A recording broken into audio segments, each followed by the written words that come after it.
Ndinokwasai pamuri mese hama neshamwari kuti tandadzane nemashoko kana kuti tikurukure zveumambo kune vanotenda musimba raMwari vanoita kuda kwake vaone kubata kwaMwari. Pamashoko ose atichataura kuti Mwari wakudzwe. Tichaverenga bhuku redu mwadzo yokutanga yaJohani chapter 2 verse 12. Pane musoro weshoko uripo, musada nyika. So tichajamba mavhesesi toenda paverse 15, verse number 15. Pakanzipo musada nyika kunyango nezvinhu zviri munyika. Verse 15. Musada nyika kunyango nezvinhu zviri munyika. Kana munhu achida nyika, rudo rwaMwari haruzi maari. Nokuti zvose zviri munyika zvinoti kuchiva kwenyama nokuchiva kwemeso nokuzvikudza kwoupenyu hazvibvi kuna Baba asi panyika. Nyika inopfuura nokuchiva kwayo, asi unoita kuda kwaMwari unogara nokusingaperi. Ndo kureva kuita bhuku yedu. Hanzi musada nyika, musoro weshoko uripo pabhuku yedu 1 John chapter 2 verse 12. Pane musoro uripo musada nyika, verse 15 to 17. Hanzi musada nyika. Pane zvinhu zvatinofanira kugara takaonesana kana tichiudzana sevanhu vanorarama panyika. Irori bhuku iri riri kushanda zvakasiyana. Vamwe vari kushandisa kubira vanhu, vamwe vari kushandisa zvakasiyana siyana, asi ane nhamo kana kuti ane mhosva uyo unotaura zviri zvekunyepa kana kuti unonyengera vanhu nokubira vanhu nokuda kwebhuku iri. Asi chinangwa changu chandavhurira bhuku iri kuti ndikurukure nemi hama kune vanotenda ndechekuti Mwari akudzwe pamashoko ese atinotaura. Hanzi musade nyika. Tarisa zuva ranhasi.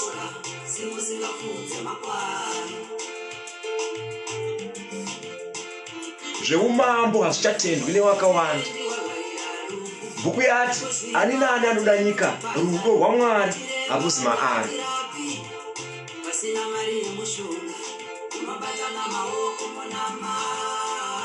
Kuchiva kwemeso zvinowanikwa munyika, kuzvikudza kweupenyu zvinowanikwa munyika. Anotenda mwanakomana waMwari anotungamirwa pazvose. Ndokutsigirwa pandara wangu tsamba iyi. Nyika inopfuura nokuchiva kwayo, asi unoita kuda kwaMwari unogara nokusingaperi.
dziriko pfambi dziri kuhurira final. Kuva nechirwere hakusi kureva kuti Mwari akuramba. Kurwara neAIDS hazvireve kuti aiwa hatichanamate Mwari but tangoita isesi. Variko vari kuhurira final vachitaiwa ngatifarisei kusvika pekupedzisira tife panyika panapa nekuti hakuna chimwe chiriko. Namata mutendi. Situation yaura yekuti hatise kunamata. Kunyange zvikanzi warwara nechirwere chipi, kunyange zvikanzi uri pakutambudzika kwelevel ripi, usati norega ndifarise kana rega ndirase muswe nekuti hakuna chimwe chichazouya kana ndafa. Kune upenyu seri kwerufu.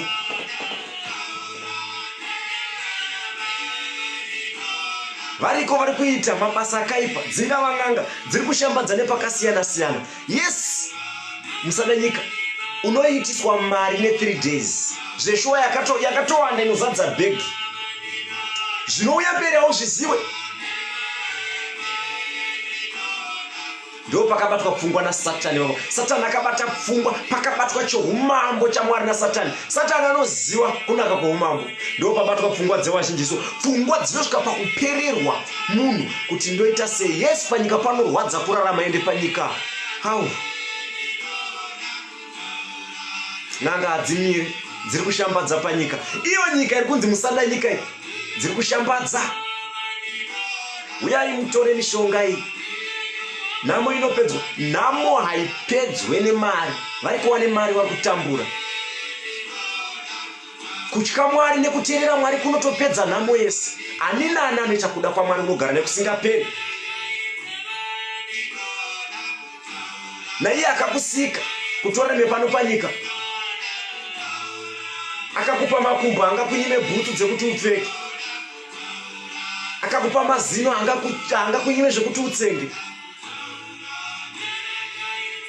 Tizai nyika, tizai zvose zviri munyika. Mashoko ese asinei nekurudziro yokukurudzira zveumambo hwaMwari tizai. Raverengwa bhuku panyika, Satani chaiye anoriziva. Ari pakuidza Jesu aitotaura kuti inga zvakanyorwa.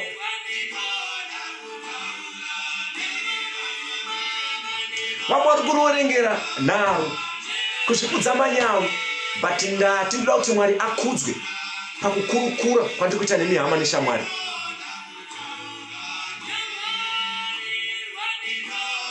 Mwari anonzwa, Mwari anoona.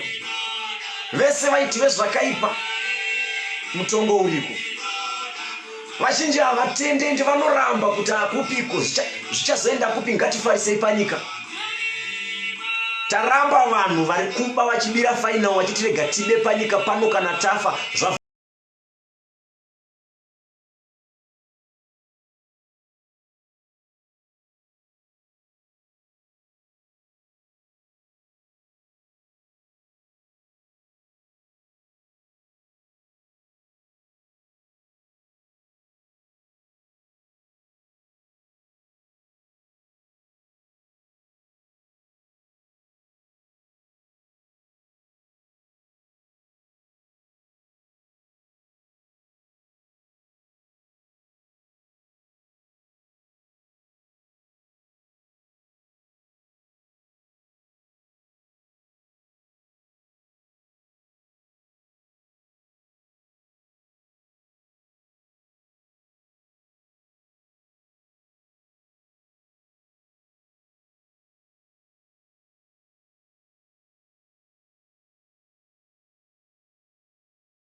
vari mabasa akaipa. Ng'anga munhu akataunga iwe. Munhu akataunga iwe. Tangosiyana type yespirit chete yangogara mumunhu. Handisi kushora asi ndiri kutaura. Nokuti inzwa uri kunzi uya utore mushonga uite pfuma panyika apa ndezvepanopanyika. Ndogona kuenda, unogona kuenda. Azveshuwa mari ndoita. Ndotanga kutofamba nedzanguwo ndege. Mota ndodhiraivha dzandinoda. Life yakutoendeka. Magumo acho hakuna chinopiwa munhu naSatani chemara. Satani akabata pfungwa, brain dzabatwa naSatani kuti urege kufunga zvinozouya. Nekuti right, waenda kunoromba wapiwa mari yacho. Ndakutaura zvemunyika zvacho zvikufarwa nevazhinji. Zvemunyika zvachona ndikupa chenjedzo ndichitaurawo mashoko kuti Mwari akudzwe kwete kuti ini. Satani ari kuziva kuti pamakore akati uchaita dambudziko iri. Anoziva Satani kuti after 10 years aiwa family watooneka family zvese zvakuendeka chichiti handisi kuti wese wane mari wakaromba ini. Asi ndiri kutaura kune avo vari kushambadza kuti uyai mutore mushonga, uyai muite zvakati. Ndiri kuudza iwe une nzeve dzekunzwa dzomweya kuti inzwa kaiwe. Tiza vanhu avo. Hauna kushanda ndoramba ndichitaura ipapo. Asi unoti yabvepi mari? Ndobva ndati Satani hape munhu chinhu chemara. Anokunyengera pakutanga zvoita sezviri simple, asi magumo azvo misodzi nematambudziko. Vanganiko vari kuchema, vanganiko vari kuti dai ndakaziwa ishoko reyambiro kune vanotenda. Ndati hama yangu pepuka namata Mwari, musafarire nyika nezvinhu zviri mairi. Ndati kuseri kwerufu kune upenyu. Uchati kudika na Ishe wouya. Uchati kudika na mwanakomana wa munhu wodzoka. Zvese vanazvo panyika. Mari inodiwa, life yakanaka inodiwa, asi ngazviitwe nenzira dzoumwari. Kusada kuteedza nzira dzaMwari, kusada kururama kwose ndokwakonzera kuti vazhinji vaterane nezviri munyika. Wabate mishonga vaterane neidzo dzin'anga varombe. Varamba nzira dzokururama. Pfungwa dzabatwa naSatani. Afunga munhu pachake kuti no, adecide iyega zvaanoda kwete zvekudiwa naMwari. Akati no, ini zvandiri kuda ndezvizvi. Watongopa decision wega, wangodecide kuti no, rega ndiite izvi. Kunyarara kwaMwari hakusi kupusa. Uchienda kuita zvauri kuita kana uchifamba nemufambiro wako wokufamba nawo iwowo. Mwari anoziva zvese, anoona zvese. Ririko bhuku rakanyorwa nhau yako yese. Uchisvika mheno ndiwe John, ndiwe Peter, uchivhurirwa machapter ako kuti kopepe wakazoita sei, uchati kudini. Hazvitendi.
Kana iwe unyatsozwa weakness yako usingade kutaura Mwari weakness yako. Ndati kuseri kwerufu kune upenyu. Mwari anozoziva sei weakness yako iwewe kuti haiwe une weakness yakati. Kana usingade kutaura weakness yako, bvuma kuti uri muroyi uregere kuroya, unamate Mwari ugone upenyu usingaperi. Bvuma kuti uri pfambi, ubva wasiya chipambi chacho, unamate Mwari uone kubata kwaMwari ugone upenyu usingaperi. Bvuma kuti unoba uri mbavha, ubva wasiya kuba kwacho ugone upenyu usingaperi. Rasai hakata,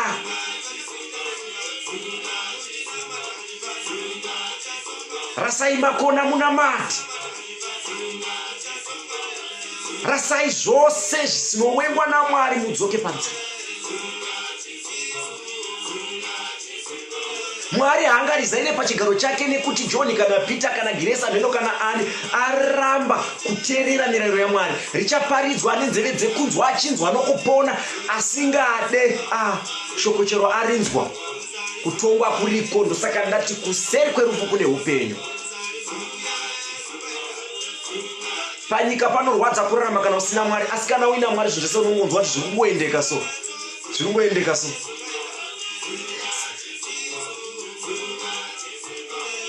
Kupona kana kuchiuya, wasi baba kana mai wako anokudza shoko roruponeso, asi ane nzeve dzekunzwa dzomweya, nokuti shoko raMwari kunyange iwe watenda, warinzwa, wagamuchira nomweya unoda, wararama. Aiwa, ngativhare panyika, nekuti kana tinga tafa zvavharana. Ndaramba ndati kwete, bhuku rangu rinonditsigirai. Deuteronomy 30, kana vachiteerera vachanzwirwa tsitsi. Mwari anoteerera, anotungamira, anorwirwa. Nawe aise kubuda misodzi sopa kunyengetera tichinyengetera. Aiwa, handisi kubvisei kunamata iwe. Mangwana akanaka. Ndinokutendai Mwari ndamuka zvakanaka. Nditungamirirewo kuenda kwangu nekudzoka. Amen. Azvina zvazvinobatsira kuti hausati wasiya mabasa ako. Unofamba nekuchiva kwenyika, unofamba nekuchiva kwemeso, unofamba muupopo, unofamba muumbavha, unofamba muri basi mabasa erima, ugonamata uchizvisheka-sheka ukati Mwari ndibatsire, Mwari ndibatsire. Mwari anonzwa bhatani no reurura, dzoka panzira, siya zvakaipa. Varipo vakanzwa shoko, vakasatenda, vakaramba. Vasina kuteerera Mwari vakaparadzwa, navakamuteerera vakararama.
Ngarumbidzo, ipai Mwari zvakafanira Mwari.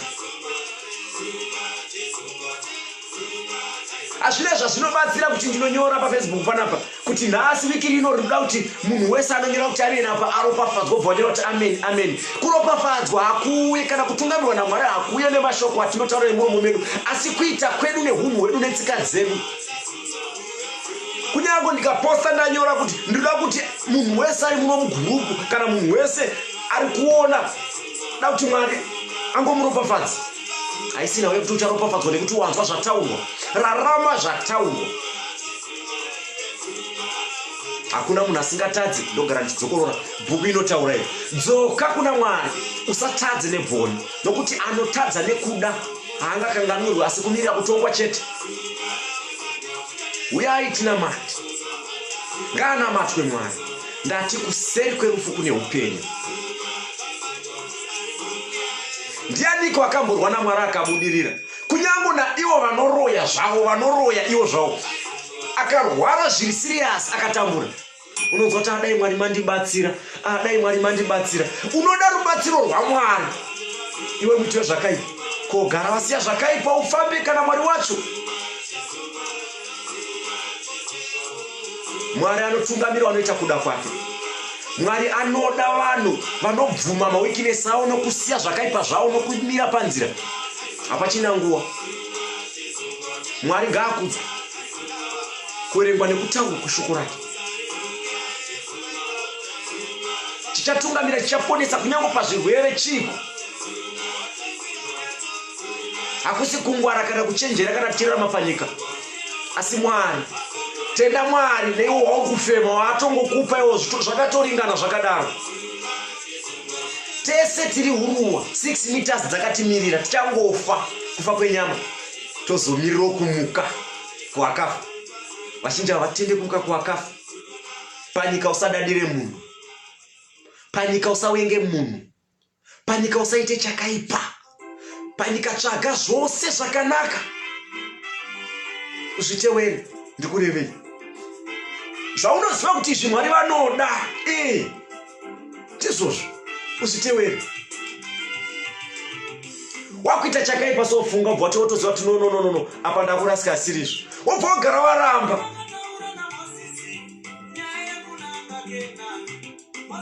Pane kumwe kutadza unyatsoona zvichwa panapa ndakutadzira Mwari wega, sobva watongoti harega ndingotadze ndozoti ndoreurura. Kune upenyu usingaperi uriko. Ngatinamate hama, ane nzeve dzekunzwa ngaanzwe. Unokunda sei mweya wesatanism kana uchifamba mabasa ako akaipa? Nokuti hazvina zvazvinobatsira kupedza moyo kuti Mwari ndibatsirei, Mwari nditungamirirei. Uda kutungamirwa papi naMwari? Esi Mwari anotungamira, anonzwa zvawanyengetera bhata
kunzwa sei zvinobuda muromo mako, kunzwikwa kwezvaunotaura iwewe munhu, kururama nekuita kuda kwaMwari.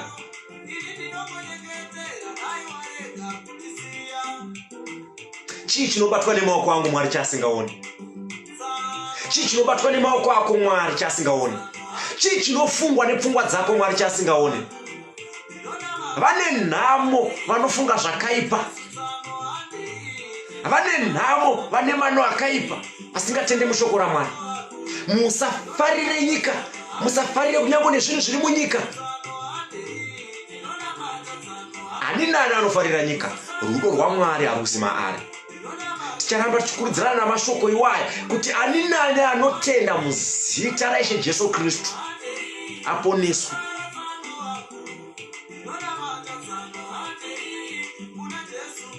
Ngaarumbidzwe Mwari wokudenga. Tichada kutungamirirwa kaisu, tichada kurwirwa kaisu. Ungarwe here nemapfumo adhiabhurosi kana usina Mwari? Unoitwa chikorobho naSatani wewe. Anokuita chikorobho, anoita chikorobho kudai. Pane zvimwe zvinhu zvatofanira kugara takangoziva, takangoonesana. Mashoko aya tofanira kugara takaonesana. Iwo muromo wakatosikirwa kuti utoshande kutotaura kudaro. Kunyange iwo une zvekutaura, taura uchiri mupenyu. Shandira Mwari uchiri mupenyu. Kunyange ukaramba kunamata, vaiva variko vachamunamata Mwari. Kuoma kwemoyo wako akungaite kuti Mwari atongoti anowa ndichada kunzi Mwari nekuti wakaoma moyo. Mwari ariko kudenga. Vazhinji vaite zvakaipa kunzi dai Mwari atibatsira, dai Mwari atibatsira. Mwari anobatsira, dai Mwari atibatsira zveshuwa ngaabatsire. Asi ndatiita kuda kwaMwari kune upenyu usingaperi. After rufu kune upenyu. Dai kuri kunzi tikafa panyama pachona umwe anofushirwa neshuga, mumwe obva afushirwa nesauti, mumwe obva afushirwa nemadiamonds. Kufa kwenyama, asi ndati kune upenyu.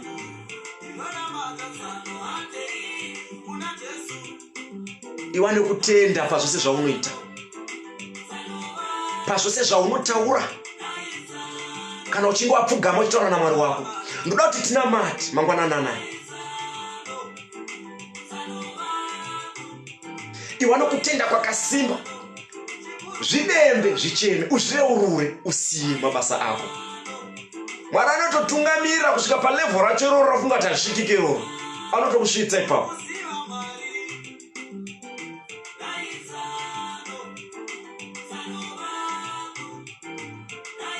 Musatadzira Mwari.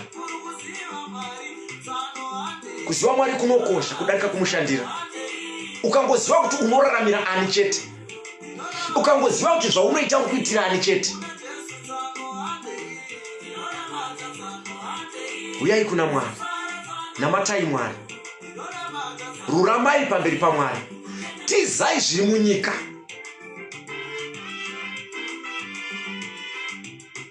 Mwari aripo, acharwira vanoita kuda kwake.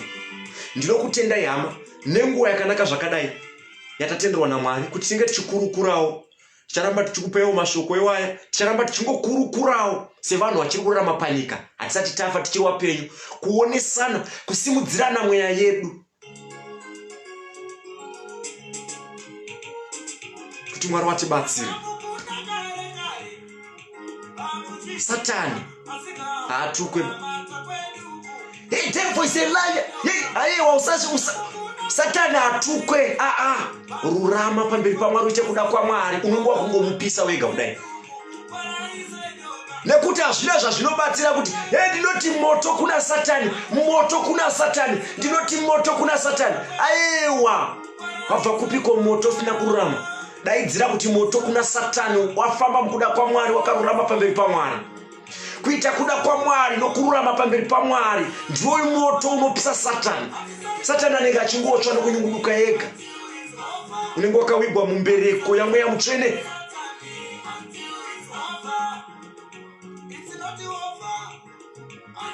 Ndinokutendai hama, Mwari wakuitai zvakanaka kunemi mose matenderwa naMwari, kunzwa nokuona. Dati Mwari atibatsire, tinamate. Tinokutendai Mwari nenguva yakanaka zvakadai matitendera kuti kure shoko nehama. Ndinokumbira kwamuri Mwari wokudenga kuti kune ani nani anzwa nokutenda murangarire. Ndanamata muzita nemuropa raIshe Jesu Kristu. Amen. Mazvita enyu.